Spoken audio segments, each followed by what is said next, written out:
What's going on, everybody, and welcome back to Comic Breakdown. If you guys are new to the channel, do me a favor and hit that sub button, hit that notification bell, make sure you're not missing any of the awesome content we have coming out. Now, with this video, we are jumping into Phoenix Song Echo issue number 1. And this will be a new line really introducing us to who Echo is and who she is now that she has the power of the Phoenix. But for a quick recap, Echo, aka Maya Lopez, was born deaf. But otherwise, she was a happy child, that is, until Kingpin had murdered her father and blamed it on Daredevil, with Kingpin raising her as his own daughter for many years. She eventually learns the truth, rejecting Kingpin and joining the ranks of superheroes. And that's thanks to the photographic reflexes that make her unparalleled dancer and a hand-to-hand combatant. But still, she was the backup. She was the stealth agent. That was until the Phoenix Force came searching for a champion. With it pitting heroes against one another, it chose Maya. And even though Maya lost her last fight against her opponent Namor, no one really understands why, least of all her. But now she needs to go searching for what her purpose is out in the cosmos. And so with that being said, let's dive into this breakdown. Alright gang, so as we dive into issue number 1, we are immediately picking up in the fray, with Echo completely engulfed in flames, proclaiming that she is the Phoenix. Down at her feet, there appears to be a little girl absolutely petrified, also surrounded in flames, and this situation is not looking good. What it looks like is Phoenix is about to kill this little girl, not just her, but everybody that is inside of this building. But that's when we'll rewind about 10 minutes, picking us up in Hell's Kitchen, New York City. And right now, we got some guys that are breaking into this jewelry store, taking everything they can. That is until they are met by Echo. Echo coming in, using the power of the Phoenix. She's letting these guys know that it's time for them to leave. But we see all of these thugs, they open fire on her. All of them shooting as fast as their fingers will go, only to see the bullets drop to the ground and they melt into a puddle of metal, with one of the individuals directly behind her. He goes to pull the trigger, only for the round to misfire, this giving her ample opportunity to turn around, and she burns him to a crisp. And when she turns around to face the others, they have already fled. They took off as fast as they possibly could. This infuriates Echo, with her calling them cowards, saying they can run as far as they want, but she will catch them. And we see the flames around her, they grow hotter, they grow bigger, and eventually the entire jewelry store, it is engulfed in flames. And in the midst of her absolutely just losing control, we hear a voice calling out for help. And this snaps Echo out of this little trance that she's in. Recognizing someone needs help, she busts through the ceiling. Coming up to the next floor, she sees a little girl sitting in the room surrounded by flames. And as Echo goes to reach out for this little girl, the little girl wants nothing to do with her because the flames, they originated from Echo. And so she believes that she is responsible for all of this. And as she looks around, this entire building is on fire, and it's mostly residential. So people are screaming, they're begging to get out. We see the firefighters doing everything they can to rescue as many people as possible. And Echo is just completely distraught after what just happened. She was just trying to help people, but she can no longer hold her restraint. She has no restraint whatsoever. That she was just trying to help these people, but the only thing she did is cause a disaster. And so she tries to get away from here, sneaking out through the back, thinking that she maybe was able to get away, was left without anybody noticing her. But there was one person that caught on to everything that happened. And that one person is Elektra, currently dressing up as Daredevil. And if you're not keeping up with the Daredevil comics, you absolutely need to, because it's really one of the best lines from Marvel Comics right now. Now, Elektra, she came to see if anybody needed any kind of help. She came to see what was really going on, and come to find out, there is a dead body, there's a little girl that almost burned to death, and it was all because of the Phoenix Force. It was all because of Echo. Now, Echo, she tries to proclaim that this was an accident, and Elektra lets her know, that's a cute way of saying you just murdered somebody. And this is where we see the Phoenix really start to take over, saying that they all deserved it. Elektra saying, even the little girl, even the innocent lives that were there. And Elektra tells her that you need to stay out of Hell's Kitchen. There is a whole big bad world out there that needs protection. You need to stay away from here because you do more damage than you have been doing good. And the Phoenix getting more and more angry, believing that Elektra can't talk to her like that.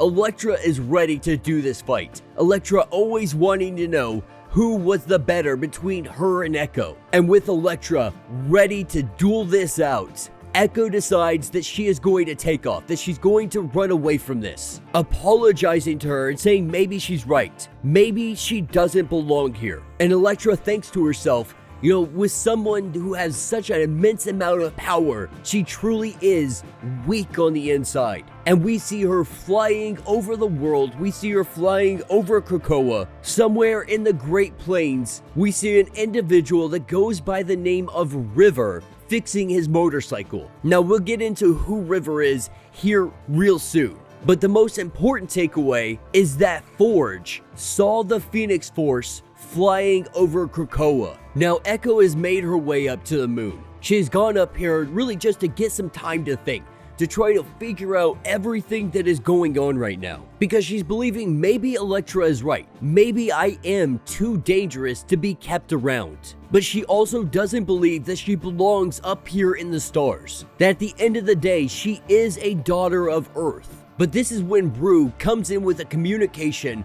letting her know that they have some activity that is picking up in the Atlantic that she needs to go investigate, because if it has anything to do with the Phoenix Force, she is the only one that can handle this situation. And so putting all of her thoughts to the side, realizing that, if she has the capability to help somebody, she is going to do something. So letting him know that she is on it, she flies down to Earth, flying down to a small island in the Atlantic. As she begins to walk around, she notices two things. One, an X-Men is here, and two, this entire island, it shows no signs of life, completely ruined, a scoured wasteland. But going up to Forge and making the introductions, Forge introduces himself and says that he is here to save her, letting her know that she probably doesn't understand the power that she is packing. But Forge, he truly does, because right now she is carrying inside of her one of the most powerful forces inside the entire universe, capable of great destruction. The Phoenix Force is not something to be trifled with. And as she looks around, she asks what this place is, because she's not recognizing it. But Forge lets her know that this is Easter Island. This is where she had the fight with Namor. He brought her here specifically to show the true destructive nature of what she is capable of, and letting her know that there's a lot of information she truly doesn't understand. But Forge has come to educate her, to let her know what is ahead of her. And as they go inside this little facility that he has been sitting on, going inside, she looks at a bunch of screens and she sees the past Phoenix Force at full swing, at full destruction, showing what the Phoenix Force can truly do if somebody who doesn't understand it has control of it. And Forge lets her know, now that you have seen this, you have an understanding of why I brought you here. The power is simply too dangerous, and he wants to separate Echo from the Phoenix Force. He wants Echo to give up the power. Now, of course, she's immediately opposed to this.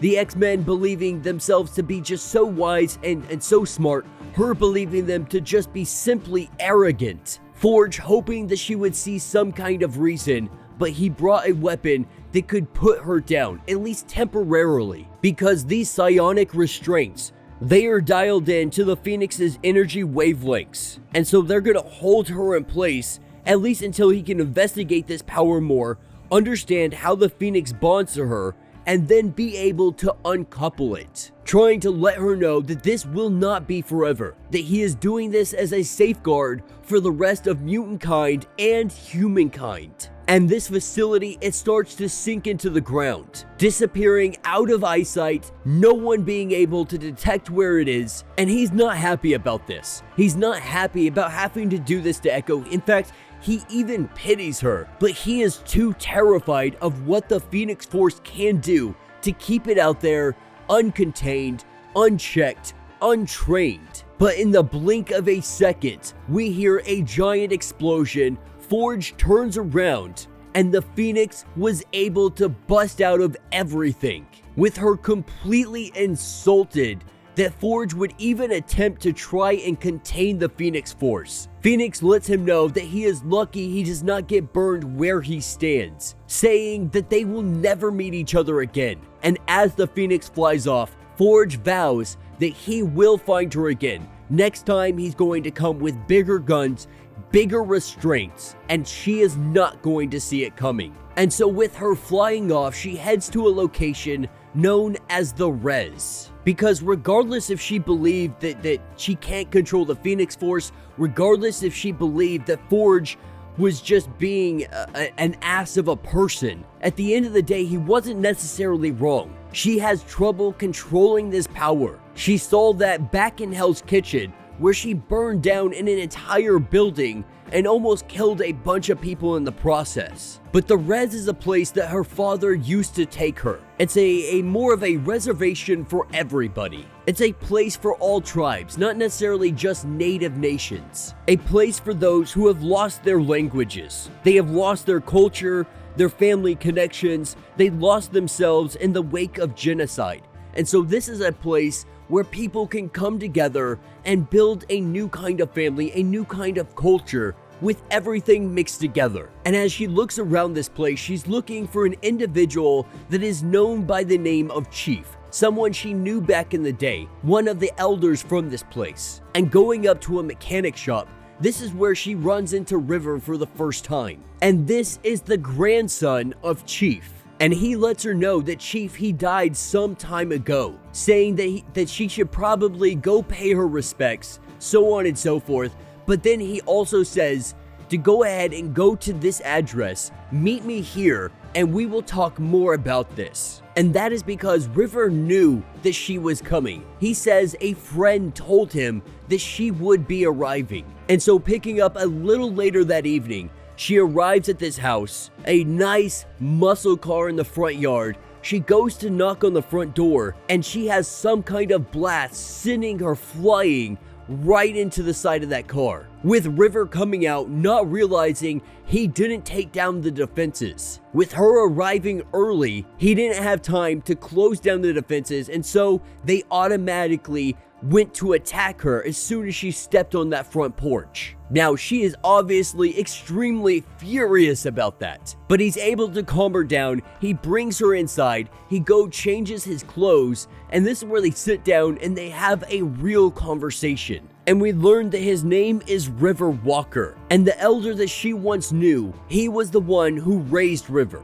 And as he grew up, he discovered that he had a very unique power. He can move his consciousness through the timeline on a person's ancestral line. And so you could technically call him a time traveler, but it's not really that simple. It's more of him being a storyteller, but he can tell other people's stories. He can access a person's ancestral line and allow them inside their ancestral memories. And obviously, this is really hard for her to comprehend. It's hard for her to really wrap her mind around this. And so the easiest way is to simply show her. And at first she's obviously very hesitant, not sure if this is some kind of trick or something else, but at the end of the day, she came here trying to figure out how she can control the Phoenix Force, to find out more about herself, so on and so forth. And he is telling her that her past is going to be a direct link to why the Phoenix Force chose her and how she'll be able to control it.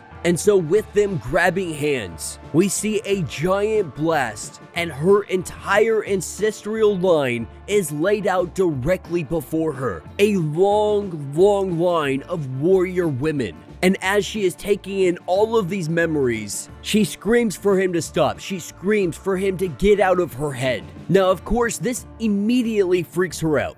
It seems that he's stalking her ancestors, so on and so forth. Doesn't really understand why he knows so much about her.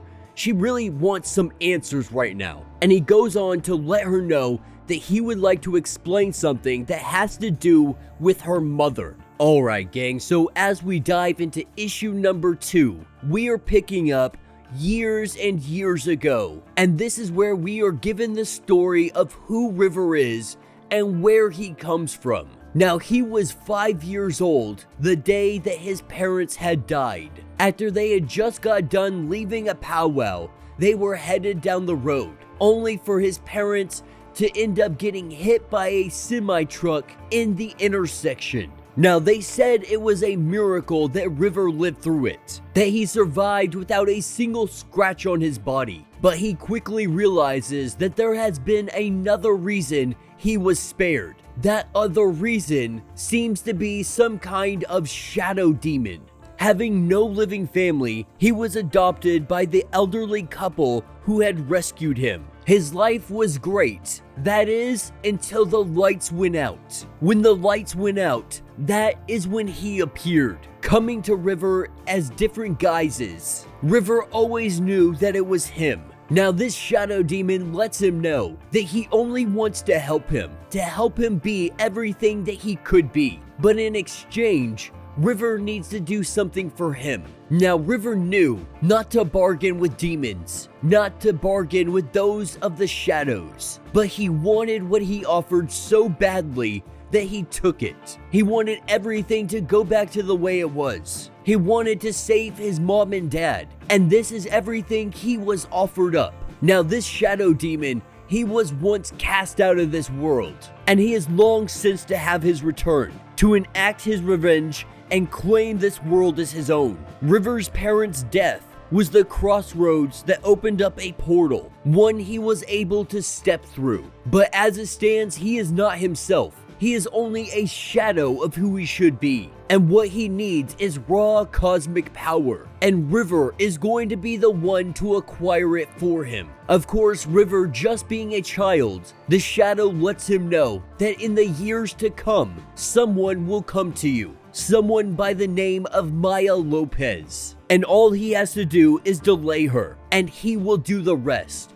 And once she is dead, once he has claimed the Phoenix Force for his own, then and only then will he go back and save River's parents. Now that is what takes us to present day, and we have the shadow entity sitting outside getting ready to take down Echo. And inside, River is divulging all of this information to her, letting her know exactly what is ahead of her, what the shadow entity wants, but he lets her know that he knows what it looks like, that she needs him, knowing her ancestors are going to save her. But before this conversation can get any further, this is when something is at the door. With Echo ready to use the full strength of her abilities, River stops her. Grabbing a hold of her, we see the two of them, they end up falling through a portal. And as they look around, they're trying to figure out where the heck they are. But as they look up to a sign, it is not a where, they are in a when, because this is 1999. Now this is where Echo gets a little bit confused, because she believed that River was not a time traveler. And to his credit, he did not believe this either. But with her in his vicinity, with having the Phoenix Force right here next to him, it somehow enhanced his abilities, to the point where he's not just walking along ancestral lines, he is transported back through time. And so he comes to the conclusion that this place, this time, it has to be vital to Echo's ancestral line. And as they look around, this is where Echo sees her father. Seeing him going into this bar, she goes in following behind him. And River tries to let her know that even if that is your dad, it's not a good idea to confront him, because who knows what it will do to the timeline. And as she looks around the room for him, this is where she sees her father talking to a young waitress. This young waitress just happens to be Echo's mother. Now River tries to get in the way, tries to stop her from going over there. And for Echo, this is very difficult because she grew up her whole life without a mom. She doesn't even remember a single thing about her. And this is her one chance to actually get to know her mother. Now, River tries to let her know, like, I've lost family too, I understand. And Echo tells him, then you should understand. You should understand more than anybody why I have to go over there and I have to say hello. But this is where the two of them, they get interrupted. And it is Echo's mother, the waitress, coming up to them, asking if they would like a drink. We see a little bit of an interaction. The two of them, they switch earrings. They seem to be having some kind of connection here. They seem to be hitting it off, but that's when everything goes sideways instantly. And because our shadow entity makes his arrival, coming in and blasting Echo's mother. And he lets us know that his name is the Adversary. And the Phoenix Force, it belongs to him. Now Echo, she's ready. She goes in to give him a punch. River stopping her, because anytime that Echo throws a punch at this guy, the Adversary is going to absorb it, and that's how he's going to end up taking the Phoenix Force. And so not really sure what they can do here. Wanting to save her mother, wanting to save her father, River shows her a piece of paper and her ancestral line is slowly being erased because she does not exist in the future. Her parents never got together, they never created her. And so there is no future for her. The only thing they can do is go further back in the past. Keep on going into the past until they find a way to beat the Adversary. And so the two of them jumping into a portal, they drop somewhere in the past in Oklahoma. We can only assume it's the late 1700s, the early 1800s. And this journey is just beginning.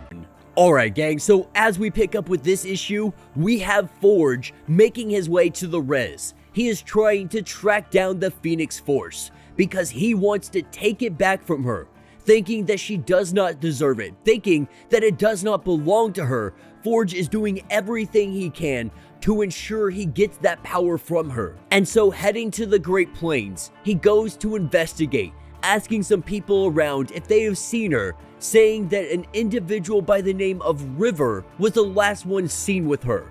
As Forge makes his way into River's house, he recognizes something has happened here. With the entire kitchen destroyed, it appears that there is some kind of residual energy, one that he recognizes, one that he could never forget. His oldest and most powerful enemy, the Adversary. Believing that he had been banished some time ago, not sure how he has made it back, but he knows for a fact that he is hunting down the Phoenix Force. And so Echo, she is in far worse trouble than Forge believed previously. Not sure where she is gone, we are taken to the 1850s. We are taken to Choctaw territory. And right now, Echo and River both have guns blaring down on them. The local natives, they are ready to take them out if they need to, with Echo quickly grabbing one of the guns and melting it in her hand. With her being told that she is trespassing, she lets them know that the Phoenix is never trespassing. She starts laying a little bit of a beatdown on them, only for River to stop her. Taking all of that energy, not having an outlet for it, she points it directly to the sky, almost taking out River. She tries to figure out what is going on. Why did you stop me? And he lets her know that we are currently traveling through time.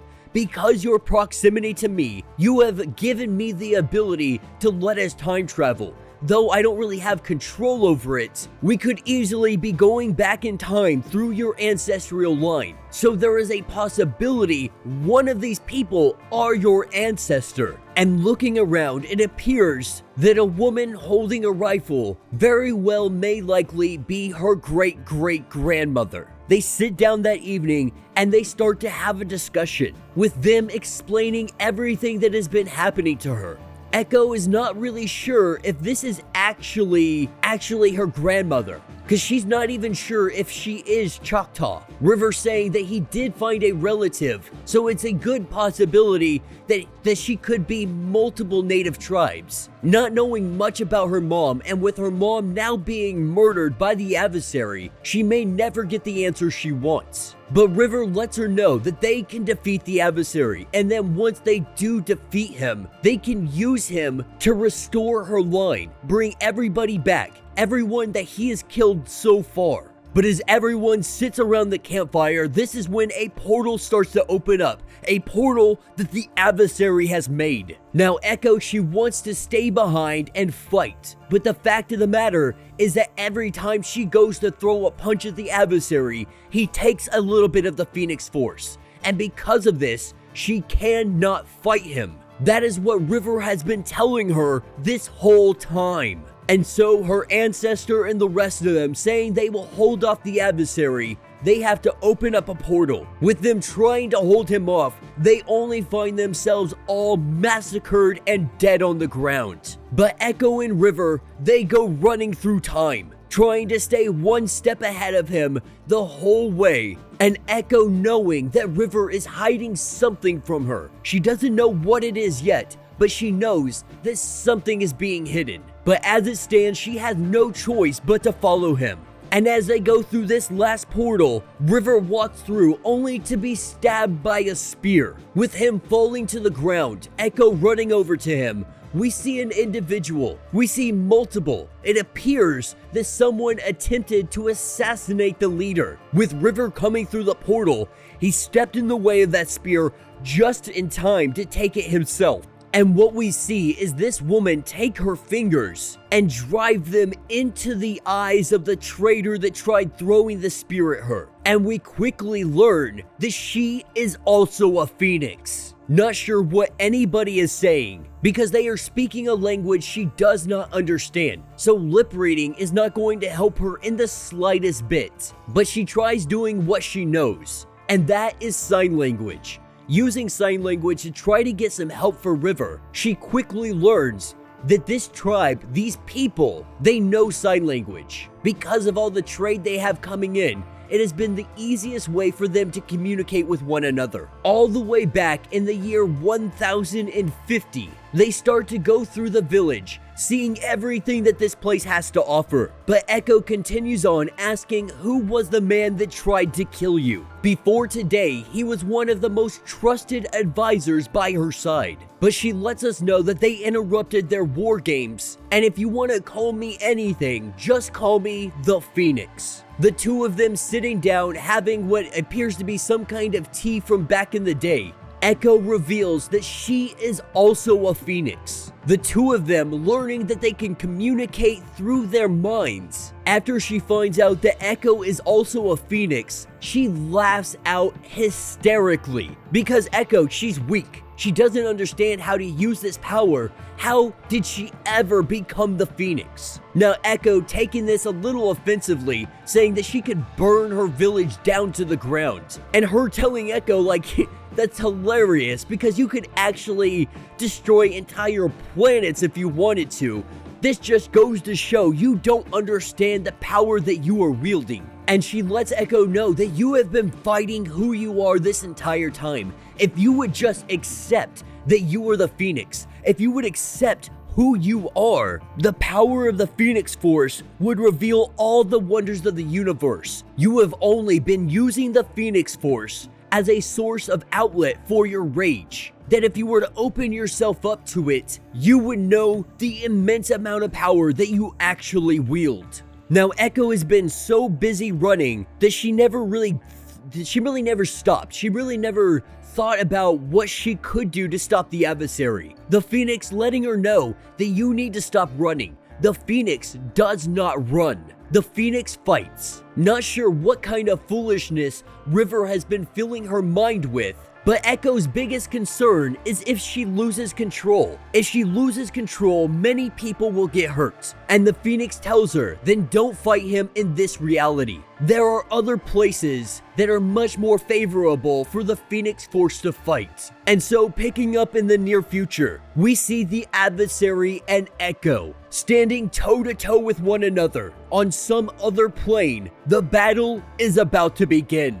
Alright gang, so as we dive into issue number 4, we are picking up with Maya Lopez not having the Phoenix Force. By all appearances, she is living a normal, average life with River. The two of them in a relationship, living together in an apartment. By all appearances, this is a happy, loving life. She has a great boyfriend. She is an amazing artist. She has an art gallery. Life is going amazing for Maya Lopez. And so while she enjoys this fantasy life, picking up in the ancient city, picking up with the Phoenix Force of the very, very far past. Not only being one of the phoenixes of this time, but also being an ancestor of Maya. River is waking up only to find that Maya is nowhere around. With River being told that she is going to face her enemy, he says that this can't be, because the Adversary, he has been planning this. He knew that she would be coming. He knew that she would use the Phoenix power, and in using that power, he would be able to drain her of every single bit of it. The only issue is, she knows that River has been working with the Adversary. The Adversary using his childhood to haunt him, promising him his parents back because he didn't want to be alone. Being terrified of being by himself, he worked with the Adversary, worked against Maya Lopez, worked against the Phoenix Force. And so now he wants to fix this, believing that it's not too late and there has to be something that he can do to help her out. Meanwhile, inside this fantasy, Maya Lopez is enjoying her art gallery opening, exhibiting all her pieces of art, individuals from all over her timeline,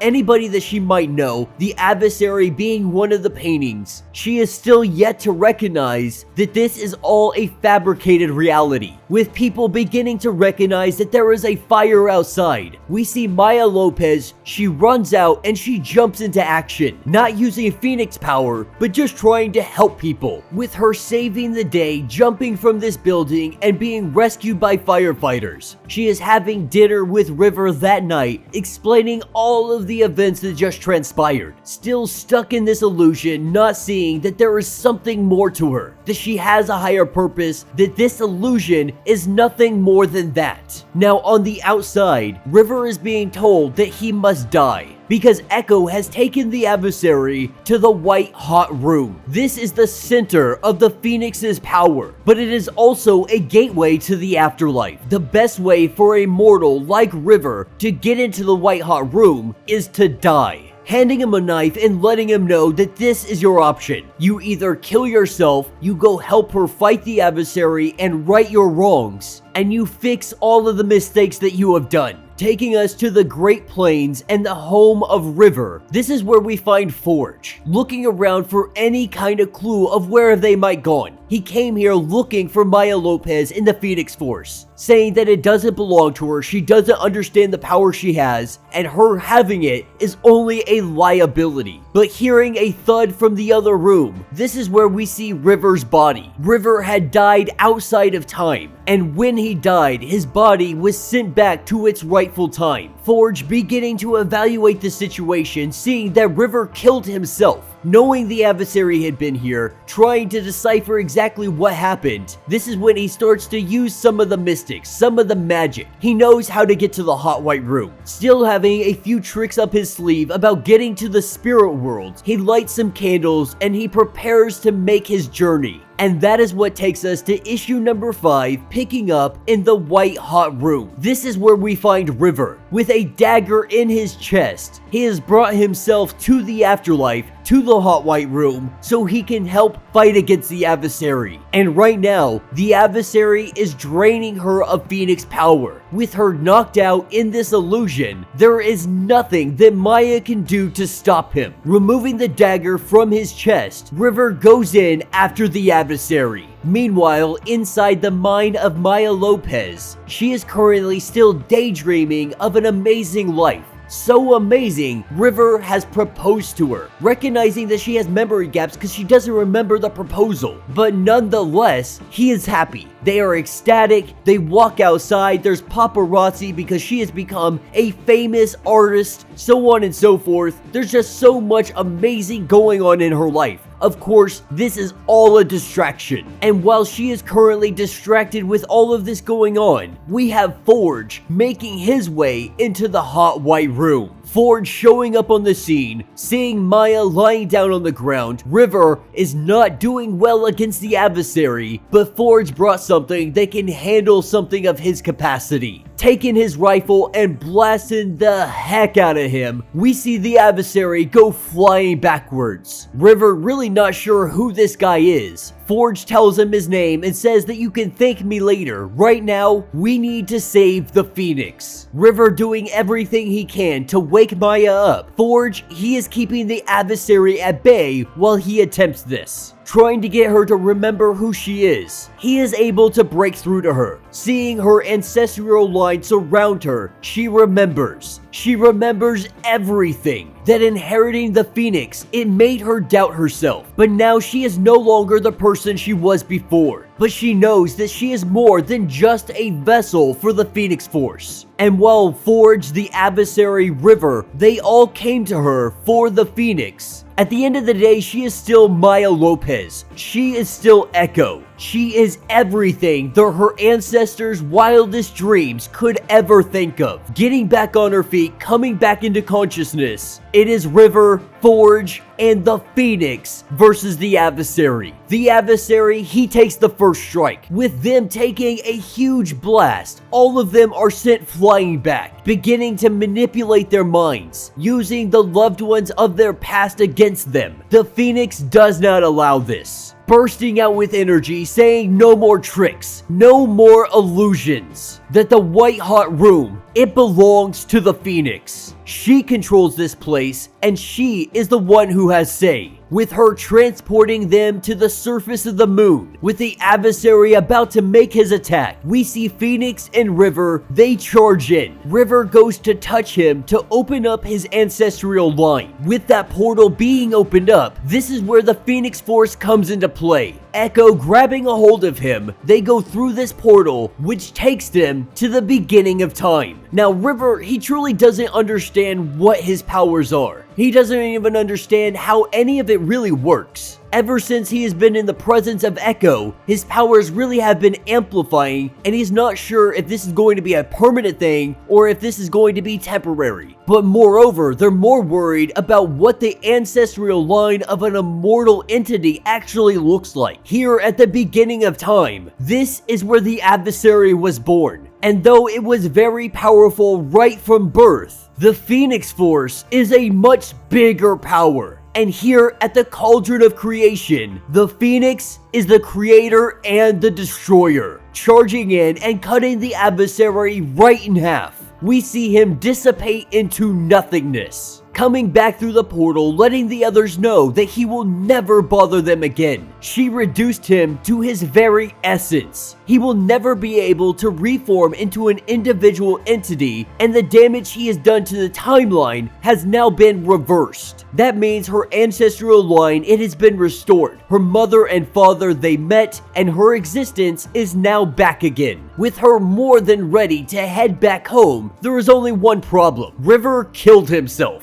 He drove a dagger directly into his chest. The other Phoenix of the past letting him know that if they were successful, then Echo might actually be able to repair him, saying that the Phoenix power has the capability of doing such things. As she gives him a butt chewing, she turns to Forge and asks if he did anything stupid like he did to try to get here. Forge saying, "No, I just have my ways." She lays down River and she begins to use the Phoenix Force power on him. With his spirit now being returned to his body, they pick up at the Great Plains. Back home at River's house, Forge is saying his goodbyes, no longer trying to take the Phoenix Force from her. And that is because Forge, he is beginning to train her. From now on, once a week, she is going to be going to the island known as Krakoa, and she is going here to train with Forge to learn all of the capabilities and the possibilities that come with this immense amount of power. With Echo and River now sitting down in this demolished house, Echo is telling him everything that had transpired inside this illusion. And in this illusion, they had an amazing, fantastic life.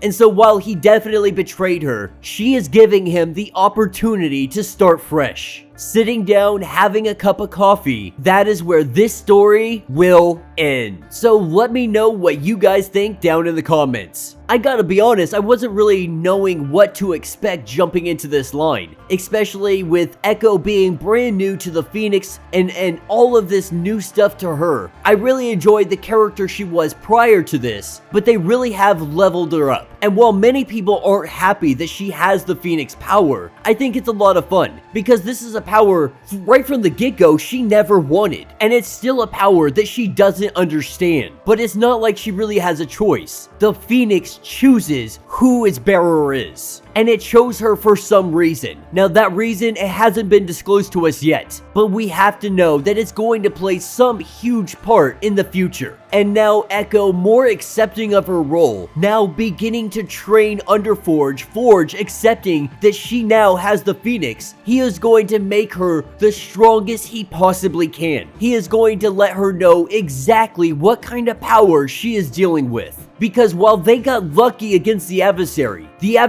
is not going to be the only individual trying to track down and take this power from her. So all in all, I gotta say, the artwork is relatively good, the story, the writing, I think it was a lot of fun. For a 5-issue miniseries, it was enjoyable. We got a real good story arc, we got a good character growth. I really do enjoy River, and I think he's in the, Marvel's Heritage issue number 1. I have to go read that, because it has more backstory on who River is, and I'm really excited to explore his power. But yeah, let me know your thoughts, let me know your theories. If you would like to support the channel, you can donate using the super thanks button, which will let you donate directly to the channel. Every little bit helps, but if you can't do that, do me a favor and hit that sub button, hit that notification bell, hit that like button so you're not missing any of the awesome content we have coming out, and until the next breakdown.